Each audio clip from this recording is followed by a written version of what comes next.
बिस्मिल्लाहिर्रहमानिर्रहीम। अस्सलाम वालेकुम। कैसे हैं आप सब? मैं उम्मीद करती हूँ आप सब बिल्कुल ठीक होंगे। अल्लाह ताला हम सबको बहुत खुश रखे, हर तरह की बीमारियों से परेशानियों से बचाए, आमीन सुम्मा आमीन। और हम सबका ईमान सलामत रखे। अस्सलातु वस्सलामु अलैका या रसूलल्लाह व अला आलिका व अस्हाबिका या हबीबल्लाह। अल्लाह ताला फ़लस्तीन के मुसलमानों की गैबी मदद फरमाएँ, उन्हें फ़तह नसीब करें। तो आज हो रही है फ्रिज की डीपली सफाई। ईमानदारी से आपको बताऊं तो 2 साल हो गया मैंने फ्रिज की डीपली सफाई नहीं की। बस आगे आगे से साफ़ कर लेती थी, थोड़ा थोड़ा उसको ऑर्गेनाइज़ कर लेती थी और छोड़ देती थी, क्योंकि इधर बर्तन धोने का कोई इंतज़ाम नहीं है घर में। तो बाथरूम में लेके जाना मुझे बड़ा मुश्किल लगता था और ख़ासा लेंथी वर्क है ये वाला फ्रिज की सफाई करना। तो ये देखें सारी टोकरी गिर गई है नीचे। और फ्रिज में से मुझे ये मिला है मोज़रेला चीज़, जो कि पिज़्ज़ा बनाने के काम आता है। तो अब एक दफ़ा पिज़्ज़ा तो ज़रूर बनेगा। और ये मैं शापर देख रही थी, फ्रिज में से एक शापर मुझे मिला है। कभी कभी मैं सोचती हूँ जब इस तरह चीज़ कोई रखी हुई मुझे मिलती है ना, तो मैं सोचती हूँ मैंने पता नहीं क्यों रखी थी, मुझे समझ नहीं आती। ये देखें कच्चे आम की गुठली है, तो मैंने उसको फ्रीज़र में रखा हुआ शापर में डाल के। पता नहीं अब मैंने इरादा करके रखा हुआ है या गलती से रखी गई है, मुझे कुछ समझ नहीं आ रही थी। मैं खुद भी हैरान हो रही थी कि ये मैं किस तरह की हरकतें करती रहती हूँ। तो खैर उसे फिर मैंने डस्टबिन में फेंक दिया और फ्रीज़र की सारी चीज़ें मैं इधर ज़मीन पे रख रही हूँ, सारी चीज़ें निकाल के। और ये देखें ये मैंने ना इसमें पहले गत्ते बिछाए हुए थे, ये दूध वाले जो डिब्बे होते हैं ना वो वाले खोल के, ये हास्य अच्छा काम कर गए हैं। 2 साल से पड़े हुए हैं और ख़राब भी नहीं होते हैं। दूसरी बात ये कि नीचे तक गंद नहीं जाता। तो ये देखिए ऊपर मैंने गत्ता रखा हुआ था, गत्ते का फ़ायदा नहीं हुआ। उस टाइम मेरी इतनी अकल नहीं काम की थी ना, ये मैंने फ़र्स्ट टाइम ऐसे किया था 2 साल पहले। वो भी जब हम इस घर में आए थे ना, तो उसके बाद मैंने सोचा, मैं देखा कि बार बार तो फ्रिज मेरे से साफ़ नहीं होगी, तो इसलिए मैंने ये गत्ते वगैरह बिछाने शुरू कर दिए थे। तो इधर भी मैंने साइडों पे सारे गद्दे बिछाए हुए हैं और सारी चीज़ें मैं बाहर निकाल लूँगी ये फ्रिज वाली, और फिर इसको अच्छी तरह साफ़ कर लूँगी। अच्छा मैं बता रही थी कि मैंने 2 साल हो गए इसकी सफाई नहीं की डीपली। तो उसकी रीज़न यही है कि हमारे घर में बर्तन धोने का कोई इंतज़ाम नहीं है। तो इतना लेंथी काम है कि दिल घबराता था काम करते हुए, क्योंकि इसकी सारी चीज़ें बाहर निकालनी पड़ती हैं। सारे पार्ट, एक एक पार्ट इसका अलग अलग करके उसको अच्छी तरह वॉश करना होता है, फिर उसको ड्राई करें, फिर खासा लंबा काम हो जाता है। तो ये देखें ये फ्रिज में नीचे चाय भी गिरी हुई है। मेरे बच्चे ऐसी चीज़ें गिरा देते हैं और फिर उसको छुपा देते हैं, बताने की बजाय उसको छुपाए रखते हैं। और मेरी जब कभी नज़र पड़ती है तो फिर सफाई होती है, नहीं तो ऐसे ही पड़ा रहता है। तो ये देखें सारी चीज़ें निकाल ली हैं बाहर। अब मैं इसकी अच्छी तरह कर लूँगी सफाई। आज मौसम जो है ना बड़ा अच्छा हुआ है, बारिश हो रही है बाहर, तो इसीलिए मैंने ये सोचा कि मैं फ्रिज साफ़ कर लेती हूँ, क्योंकि जो होती है ना फ्रीज़र की सारी चीज़ें, वो फिर मुझे ख़तरा होता है कि वो पिघल ना जाए। तो इसलिए मैंने ना ठंडे मौसम का मैं वेट कर रही थी, जिस दिन ठंड होगी ना उस दिन मैं करूँगी सफाई। तो ये देखिए मैंने सारे पार्ट इसके अलग कर लिए हैं और सरफ वाले पानी से मैं इसको सबसे पहले धो लूँगी।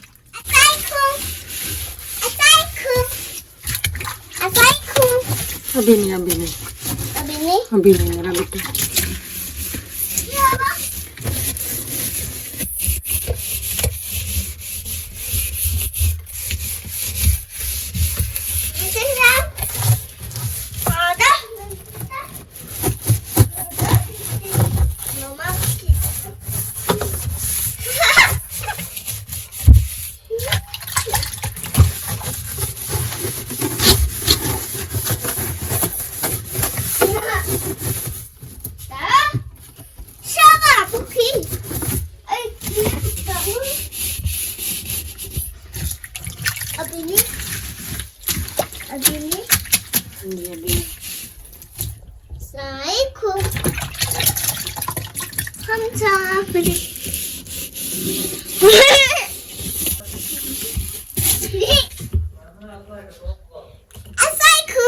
अस्सलाम वालेकुम।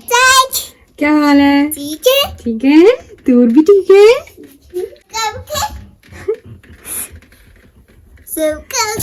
सब्सक्राइब करें, नमाज भी पढ़े। नमाज आज तूर का नया स्टाइल था आपके साथ सलाम लेने का ऐसे झांक रहा था, तो मैंने कैप्चर करके मैंने कहा मैं आपके साथ शेयर करूंगी।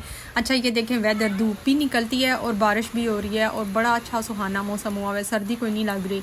इसीलिए तो फ्रिज का काम शुरू किया हुआ। तो मैंने कहा मैं आपको बाहर से भी दिखाती हूँ वेदर कैसा हुआ है। थोड़ी थोड़ी देर बाद मैं खुद भी जाके देखती हूँ।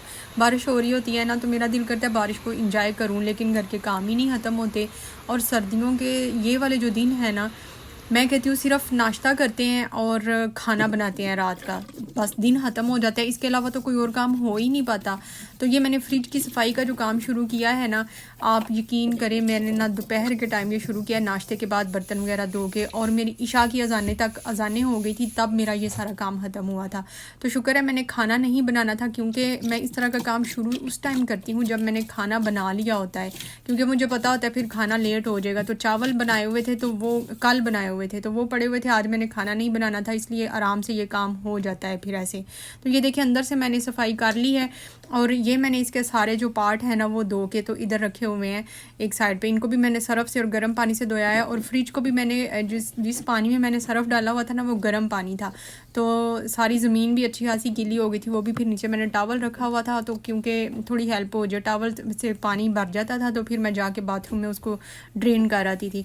तो ये बस इसको अब मैं साफ़ कपड़े के साथ साफ़ कर लूँगी, क्योंकि सरफ़ वाले पानी से धोने के बाद मैंने इसे साफ़ पानी के साथ एक दफ़ा वॉश किया है, उसी वो जो नेट थी उसके साथ ही। तो बस अब मैं सूखे कपड़े से इसको मैं अच्छी तरह ड्राई कर रही हूँ, और इस टाइम मेरी हो गई हुई हैं असर की अज़ानें, बल्कि मेरी नमाज कज़ा हो गई हुई है। तो अब मैंने ना सोचा कि मैं इसको ऐसे छोड़ देती हूँ, ये सूखती रहेगी और मैं असर की नमाज़ पढ़ूँ। तो फिर मुझे याद आया कि ये पहले जोड़ लेती हूँ, क्योंकि इसको फिर गीला गीला तो नहीं रखूँगी। ये फ्रिज की ट्रे का ना एक हिस्सा ऐसे टूट गया हुआ है, ये भी काफ़ी टाइम से टूटा हुआ है। तो अब ये मेरे पास ये जोड़ने वाली पड़ी हुई थी गम, तो मैंने कहा अभी इसको यूज़ कर लेती हूँ जोड़ के ना, तो फिर मैं नमाज़ पढ़ने जाऊँगी, तब तक जब मैं नमाज़ पढ़ के आऊँगी तो ये भी ड्राई हो गया होगा। तो वो मैं उसके बीच ग्लू लगा तो रही थी गम, लेकिन मुझे समझ नहीं आ रही थी अब वो जुड़ेगा कैसे, क्योंकि उसके बीच खासा गैप आ गया हुआ था। तो फिर ये मेरे पास घर में पड़ी हुई थी, पता नहीं है क्या है, जा गया या इसको क्या कहते हैं, जो भी चीज़ है।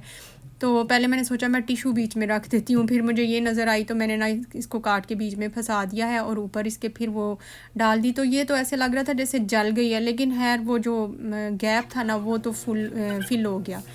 तो बस नमाज भी मैंने इधर पढ़ ली है, और अब मैं सारे जो इसके पार्ट वॉश किए हुए थे ना वो भी खुद ही ड्राई हो गए हैं, तो बस इनको वापस से मैं सेट कर दूँगी, और उसके बाद सारी चीज़ें ऐसे ही रख दूँगी। चलें एक दफ़ा दरूद पाक पढ़ लेते हैं।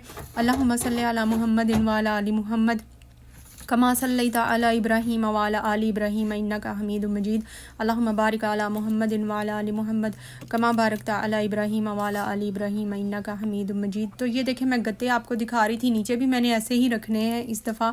तो पहले तो मैं ऐसे ही रख देने लगी थी, थोड़ी थोड़ी टेप लगा के ना उनको जोड़ के, फिर मैंने सोचा कि नहीं मैं अच्छी तरह इनको ना जोड़ लेती हूँ, क्योंकि अगर कोई चीज़ ऊपर गिरे भी ना तो वो फिर नीचे जो शीशे की ट्रे है ना उसके ऊपर कुछ भी ना गिरे, जो भी हो वो ऊपर ही हो, तो वो फिर नज़र आ जाए तो फ़ौरन साफ़ भी हो जाता है। तो जब वो नीचे चला जाता है ना वो नज़र नहीं आता, और वो गंद बन जाता है और सूख जाता है और पता भी नहीं चलता।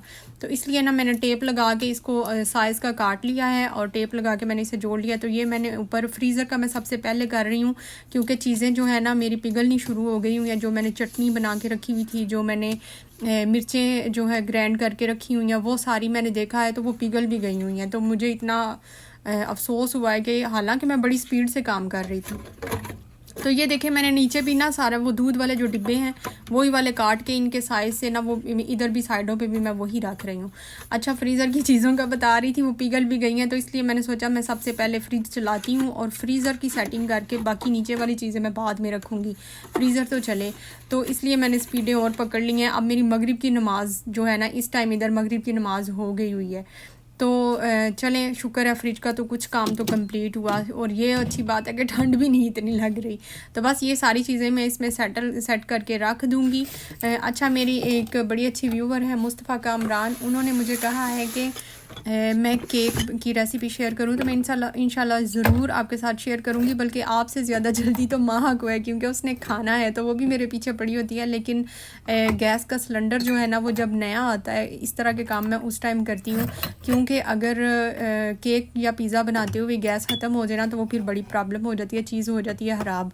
तो शायद मैं कल के व्लॉग में आपके साथ शेयर कर दूं, या उसके अगले व्लॉग में इंशाल्लाह ज़रूर शेयर करूंगी। और आपने पूछा है कि मैं लाइव कब आऊँगी, तो सिस्टर लाइव तो मुश्किल है, क्योंकि मेरा मोबाइल नहीं ठीक, उसका स्पीकर नहीं ठीक है। लास्ट टाइम आपको पता है जब मैं लाइव आई थी तो मेरा जो है ना वॉल्यूम आप तक ठीक नहीं पहुंच रहा था, उसमें शोर था पता नहीं अजीब तरह का। तो वो मैंने कोशिश की है, वो नहीं ठीक होता है क्योंकि मेरे मोबाइल के स्पीकर में कोई प्रॉब्लम है। तो अगर मोबाइल कभी नया लूँगी इंशाल्लाह तो शायद अब लाइव आऊँ, नहीं तो मुझे तो नहीं लगता मैं आऊँगी। लाइव आना कोई मुश्किल नहीं है, लेकिन मोबाइल ठीक हो, आप तक साउंड ठीक पहुँचे तो फिर मज़ा भी आए ना लाइव आने का। तो इंशाल्लाह केक की रेसिपी मैं आपके साथ बहुत जल्द शेयर करूंगी और बहुत इजी है, आपको भी मज़ा आएगा। अच्छा, ये देखिए फ्रीज़र की चीज़ें मैंने सेट करके रख दी हैं, और जो फ्रूट्स और वेजिटेबल होते हैं ना, वो इस तरह जो गत्ते के डिब्बे मेरे पास छोटे छोटे होते हैं, मैं उसके बीच उसे एज ए बास्केट यूज़ करती हूँ। उसका फ़ायदा भी होता है कि जो है ना चीज़ें ख़राब नहीं होती हैं जल्दी, गत्ते के बीच पड़ी होती हैं तो, क्योंकि वो नमी गत्ता जो है अपने अंदर जज़ब करता रहता है, और चीज़ें जो गल जाती हैं ना वो फिर ऐसी नहीं होता। तो ये देखें, इसमें एक डिब्बे में मैंने सब्जियां रखी हुई हैं और एक डिब्बे में मैंने फ्रूट रखे हैं, और फ्रिज कितनी प्यारी लग रही है। और जब ये सब ऑर्गेनाइज़ करने से पहले जब मैंने काम स्टार्ट किया था उस टाइम फ्रिज की क्या हालत थी, देख के उल्टियाँ आ रही थी ये पता नहीं फ्रिज उल्टियाँ कर रही थी। तो खैर ये देखे, सफाई जब कर लेते हैं ना, चाहे वो घर हो, फ्रिज हो, कोई भी घर का हिस्सा हो, तो कितना प्यारा लग रहा होता है उस टाइम। और अब मेरा दिल करता है ये कभी भी गंदी ना हो। बहुत टफ़ काम है, या तो इसको वॉश कर लेना, फ्रिज को वॉश करना ज़्यादा आसान है, पाइप पकड़ें और इसको वॉश कर लें, और पानी भी ड्रेन हो जाए साथ साथ। तो इधर तो पानी भी नहीं कहीं निकल सकता, इधर जो नीचे गिर रहा था उसको भी मुझे उठाना खासा मुश्किल था। तो चलें, अल्हम्दुलिल्लाह फ्रिज का काम हुआ कंप्लीट, शुक्र अल्लाह का। और ये अगले दिन की वीडियो है। फिर मैं अगले दिन ये हांडी बनाने लगी हूँ। जो मुझे फ्रिज में चीज़ें नज़र आई थोड़ी थोड़ी शापरों के बीच, पैकेट्स के बीच पड़ी हुई थी, तो मैंने कहा चलें इनका ना कुछ अच्छा सा बनाती हूँ। आप गेस करें मैं क्या बना रही हूँ अगर गेस कर लिए तो मुझे ज़रूर कमेंट में बताएं। इधर ये गाजरें हैं मेरे पास, 3-4 ही पड़ी हुई थी, तो इनको मैंने ना अच्छी तरह बॉयल कर लिया है, मैंने सॉफ्ट कर लिया, फुल डन कर लिया, 2 मिनट मैंने प्रेशर चलाया है। और उसके बाद ये प्याज, अदरक, ये अदरक है, और साथ में ये सब्ज़ मिर्चें हैं फ्रोज़न, और साथ में वो थोड़ी सी ग्रेवी मुझे शॉपर में अंदर पड़ी पैकेट में मिली, तो वो मैं ऐड कर रही हूँ, और साथ में लहसुन है। ये सारी चीज़ें मैं इनको 5 मिनट के लिए बॉयल कर लूँगी, 5-6 मिनट। जब आपको लगे थोड़ा सॉफ्ट हो गया है तो उसके बाद अगला प्रोसेस स्टार्ट होगा। खैर, इसके बीच थोड़ा सा ऐड करूँगी पानी, चूल्हा चला लेंगे, और पानी थोड़ा सा ही ऐड करना है, बहुत ज़्यादा नहीं ऐड करना होता, बस इतना कि 5 मिनट में वो पानी भी ड्राई हो जाए और चीज़ें भी गल जाएं। तो ये देखें, ये चीज़ें जो है ना वो तकरीबन गल गई हैं। ज़रूरी नहीं कि फुल डन हो, बस हल्की हल्की सॉफ्ट हो जाए तो ठीक है, क्योंकि इसके बाद हमने इसे ग्राइंडर मशीन में इसकी पेस्ट बना लेनी है। तो अब मैं इसको ना चूल्हा बंद करके और इसको मैं ढक के रख दूँगी। थोड़ी सी जब ये ठंडी हो जाएगी ग्रेवी, तो मैं इसको इसके साथ ब्लेंड कर लूँगी, ग्राइंड कर लूँगी। अब मुझे नहीं पता इसे ब्लेंडर कहते हैं कि ग्राइंडर कहते हैं, आप मुझे ज़रूर बताएं। तो ये इसकी मैंने अच्छी तरह पेस्ट बना ली। आप इसे ग्राइंडर मशीन में भी कर सकते हैं, वो जो डिब्बी होती है उसके बीच। तो अब मैंने इसमें डाल दिया है डालडा घी, और साथ ही मैं इसमें नमक, मिर्च और हल्दी, जो घर के बेसिक मसाले हैं वो वाले ऐड कर लूँगी। तकरीबन हर हांडी में, हर खाने में यही मसाले जाते हैं। तो वैसे मैं बना क्या रही हूँ वो तो मैंने आपको बताया ही नहीं, मैं बना रही हूँ। अच्छा, आपको पता चल गया था मैं क्या बना रही हूँ। वैसे इधर बन रहा है मिक्स वेजिटेबल कोरमा, तो या वेज कोरमा, जो भी आप कहें, बड़ा मज़े का बनता है। वैसे वेज कोरमा मैं फ़र्स्ट टाइम बना रही हूँ, इससे पहले थोड़ा ग्रेवी वाला, इससे पहले मैं ड्राई बना लिया करती थी, जो जैसे मिक्स वेजिटेबल बनती हैं वो। लेकिन आज मैंने सोचा कि वेजिटेबल थोड़ी कम है और 2 दिन खाना खाना है, तो इसको कोरमे की तरह मैं बना लेती हूँ। तो क्योंकि कोरमे में थोड़ा थोड़ा ग्रेवी और थोड़ा शोरबा भी इस तरह का होता है, तो 1 दिन ज़्यादा हांडी चली जाएगी। खैर, ये देखिए मसाले को मैंने अच्छी तरह भून लिया था, घी डाल के, नमक मिर्च सारे मसाले डाल के, और उसमें मैंने आलू और मटर ऐड कर दिए हैं। फ्रोज़न मटर है मेरे पास सुम्बला के, और साथ में मैंने आलू काट के तो वो ऐड कर दिए हैं। गाजरें तो मैंने पहले से सॉफ्ट कर ली हुई हैं, लेकिन थोड़ी सी हाफ़ गाजरों को ना मैंने हाथ से मसल भी लिया है, क्योंकि हम सब को, मुझे भी और मेरे बच्चों को तो गाजरें पसंद ही नहीं। मैं खा तो लेती हूँ, लेकिन मेरा दिल करता है कि बहुत ज़्यादा सॉफ्ट हों, तो इसलिए मैंने इनको पहले से प्रेशर लगा लिया था 2 मिनट। अगर आपको खड़ी खड़ी पसंद है तो फिर आप इनको सारी चीज़ें इकट्ठी भी आप गला सकते हैं, लेकिन आलू और मटर तो जल्दी गल जाएंगे, और गाजर को टाइम लगता है थोड़ा ज़्यादा, क्योंकि ये थोड़ी हार्ड होती है, इसलिए मैंने इसे थोड़ा बॉयल कर लिया है। तो मैं चाहती हूँ कि गाजर जो है ना वो ऐसे मिक्स बीच में वो खड़ी खड़ी ना नज़र आए। तो बस ये इसको सारी वेजिटेबल डाल के ना मैंने इसे 5 मिनट तकरीबन भून लिया है। और इधर भूनते भूनते ही आप इसमें नमक मिर्च भी टेस्ट कर सकते हैं। तो अब मैं इसको प्रेशर लगा दूंगी। सिर्फ 2 मिनट मैंने प्रेशर लगाया है और सारी वेजिटेबल सब कुछ जो है ना वो परफेक्टली गल गया है। तो शुक्र है कि आलू जो है ना वो इतने, आलू का हमें खुद अंदाज़ा होता है कि ये कितनी देर में गल जाएगा। तो ये जो आपको अभी शोरबा नज़र आ रहा है ना, ये एक तो ठंडा होने के बाद भी थोड़ा थिक हो जाता है, और जब इसको अभी तो उसमें डोई नहीं ना चलाई, जब 2-3 दफ़ा इसमें चम्मच हम हिलाते हैं ना तो सारे गाजर वगैरह थोड़ी मिक्स होगी तो वो थिक हो जाएगा। तो ये देखिए सारी चीज़ें अच्छी तरह गल गई हैं। इसमें मैं 2 चम्मच सूखी मेथी के डाल रही हूँ। फ्रेश मेथी हो तो वो डालें, उसका बड़ा मज़ा आता है, खुशबू बड़ी अच्छी आती है। और साथ में मैंने गरम मसाला पिसा हुआ घर का ऐड कर दिया है। मेथी डालते ही, ये कसूरी मेथी जो है ना, इसको डालते ही कोई खुशबू आती है हांडी में से, और इस टाइम जो आ रही थी ना कंट्रोल नहीं हो रहा था। तो अभी खाना किसी ने भी नहीं खाना था, ये मैं अपने लिए रोटी बना रही हूँ। तो साथ ही मैंने एक चपाती बना ली है। तो तवे पे मैंने, जब तवा गर्म हो जाता है तो उस पर रोटी डालते हैं, और जब एक साइड पक जाए तो उसकी साइड चेंज करके बैक साइड से जब ये देखिए अच्छी तरह बन गई थी, तो मैं इस टाइम इसको चूल्हे पे तवे के बगैर इसको बना रही हूँ, क्योंकि इस तरह रोटी बहुत मज़े की बनती है। रोटी की खुशबू भी बड़ी अच्छी आ रही होती है और तंदूर जैसा टेस्ट आ रहा होता है। तो ये देखिए, ये जो बम फटा है ना अभी, इस बम से मुझे बड़ा डर लगता है, इसीलिए मेरा दिल नहीं करता कि मेरी रोटियां जो है ना वो फूलें, क्योंकि कितनी दफ़ा मेरा हाथ इस तरह जल चुका है। तो एकदम से कहीं से भी बम फट जाता है, कहीं ये भी पता भी नहीं हमें होता कि किस साइड से इसकी स्टीम निकलेगी, तो इसलिए मुझे बड़ा डर लगता है। अच्छा, ये देखिए चपाती जो है वो बड़ी मज़ेदार सी हो गई है तैयार, और हांडी को मैंने गरम गरम तवे के ऊपर ही रख दिया, क्योंकि ये थोड़ा सा शोरबा जो है ना इसमें थोड़ा थिक भी हो जाएगा और गर्म भी रहेगी, क्योंकि अभी किसी ने भी खाना नहीं खाना। मैं सिर्फ वीडियो को कंप्लीट करने के लिए मैंने अपने लिए रोटी बनाई है, क्योंकि ये साथ साथ ही काम ख़त्म हो जाए तो ये अच्छा है। फिर जो है ना लाइट वो भी डिम हो जाती है, अभी इस टाइम तो सनलाइट है। तो इधर देखें बड़ा मज़ेदार सा वेज कौरमा तैयार है। बहुत मज़ेदार बना था, और मेथी के बगैर इसका कोई टेस्ट नहीं है। सूखी मेथी इसमें ज़रूर ऐड करें, तभी इसका मज़ा आता है। तो अब मैं इसको इंजॉय करूँगी। मैं अकेली ही इंजॉय करने लगी थी, माँ के साथ मेरी हो गई है थोड़ी सी कट्टी, तो इसलिए इधर मैं अकेली इसको ट्राई करने लगी हूँ वीडियो के लिए। तो ये खुद ही आ गई थी, फिर मैंने इसे नहीं बुलाया था। पहले मैं इसे रोज़ खुद ही कहती थी आओ माँ ट्राई करते हैं, आज ये खुद ही आ गई थी, लेकिन हम इधर बोल नहीं रहे, हमारी कट्टी हुई हुई है। तो कट्टी क्यों हुई हुई है, क्योंकि माँ मोबाइल बहुत ज़्यादा यूज़ करती है, तो मैं कहती हूँ कि इतना ज़्यादा मोबाइल नहीं यूज़ करना होता। तो इसका जो है ना चार्जर वो मैंने ले लिया है, जिस वजह से वो थोड़ी मेरे से नाराज़ हो गई हुई है। अच्छा, ये जो वेज कौरमा है ना, इसमें अपनी मर्ज़ी से हम कोई भी वेजिटेबल ऐड कर सकते हैं, गोभी, शिमला मिर्च, कोई भी जो भी आप चाहें। ये हमारे पे डिपेंड करता है, हम अपनी मर्ज़ी से क्या इसमें ऐड करेंगे। तो अल्लाह ताला सबको हलाल रिज़्क़, बरकत वाला रिज़्क़ अता करे। तो ये था मेरा इस साल के आखिरी दिन का लास्ट व्लॉग। मिलते हैं नेक्स्ट व्लॉग में, तब तक के लिए टेक केयर एंड अल्लाह हाफिज़। में अल्लाह ताला मेरे तमाम सब्सक्राइबर व्यूअर की जायज़ हजात पूरी फरमाएँ, आमीन।